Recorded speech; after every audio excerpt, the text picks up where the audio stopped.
So I'll answer that with a real life example of a situation that we all find ourselves in all the time, but we don't usually think, we're making an ethical choice, but we are, and that is with the use of money.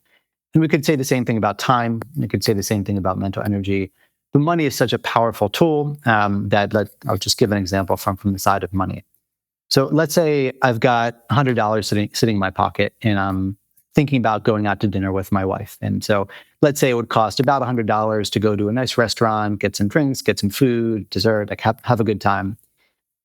Well, why would I want to do this? That's some novelty. It's a little more different than eating at home. Probably the food's going to be better than if we just cook it ourselves. So it would be nice. It would give me a couple hours, 2 hours of enjoyment, a little bit of novelty, slightly better tasting food for the evening.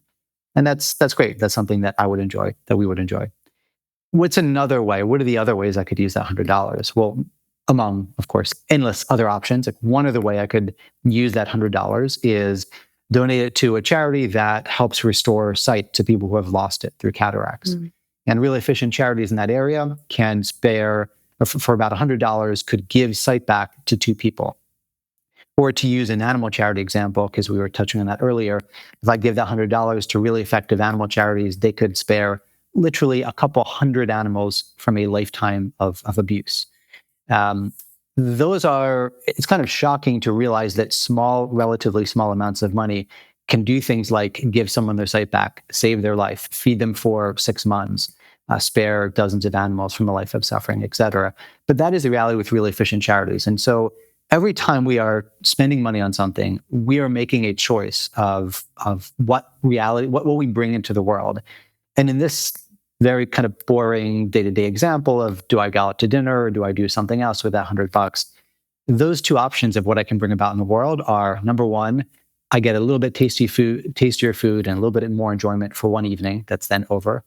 Or 2 people have their sight back for the rest of their life, or hundreds of animals don't go through excruciating suffering every year.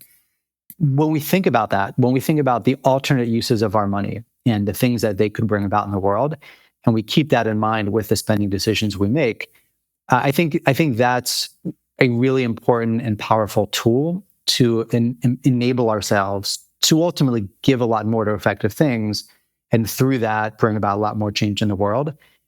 And in addition to that really, really major positive impact that can have on the world around us, I think the cherry on top for ourselves is it's just a way of making choices where we're just more thoughtful about bringing about into the world the things that ultimately matter the most to us. Because I think for most of us, when we think about those 2 outcomes, a bit happier for 2 hours, 2 people can see for the rest of their life. I think leaving aside anything to do with ethics, just from a personal preference, like, oh yeah, that second thing, that's probably more important to me. That's something I would prefer to bring about in the world. I would rather do that.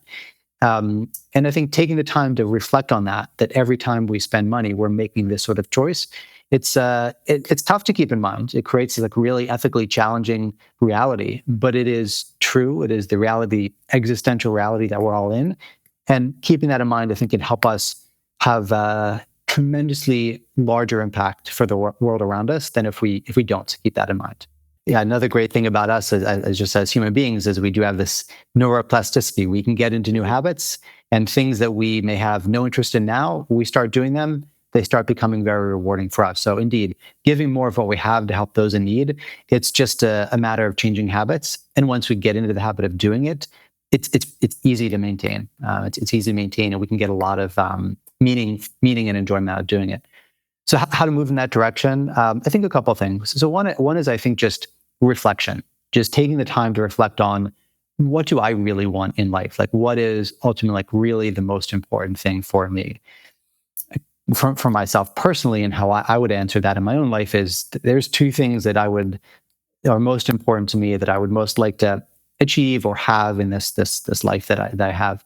So one is personal happiness, right? I want to be safe, secure, have love, have friendship, and have enjoyable life experiences. I want that.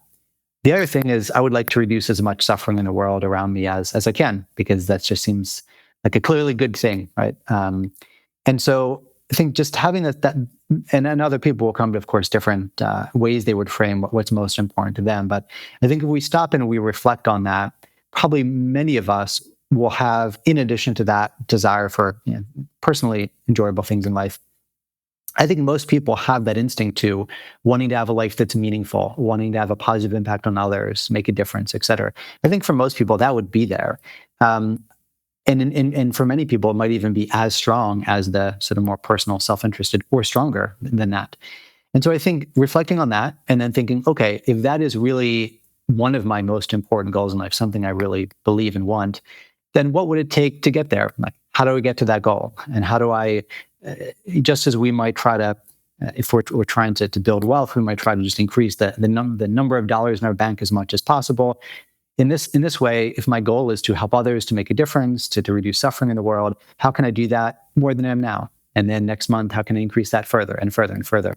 I think having that high-level goal in mind, I think, is probably step number one, that then prompts us to think about how to actually do it in practice.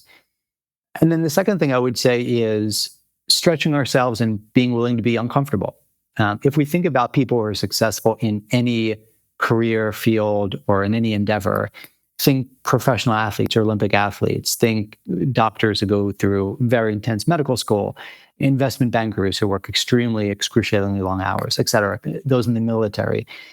Most people who work to be successful in those sort of endeavors, they embrace and they're happy and willing to embrace significant discomfort to be successful at that goal. I think that's what kind of we need to do if we want to have a better impact on the world.